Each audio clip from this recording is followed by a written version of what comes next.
Hi everyone, in this video, I'll show you how to fix Python was not found run without arguments to install from the Microsoft Store error.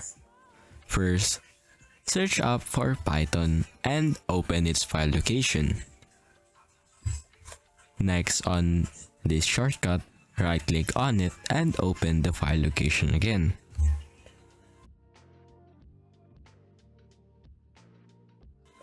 Now on top, copy the file location, minimize the file. Now search up environment and open this one. In this environment, click on environment variables. And under system variables, look for path and click on it. Click on edit. Click on new and paste the file location that you copied earlier and click on OK. Now go back to the Python folder and go to scripts folder.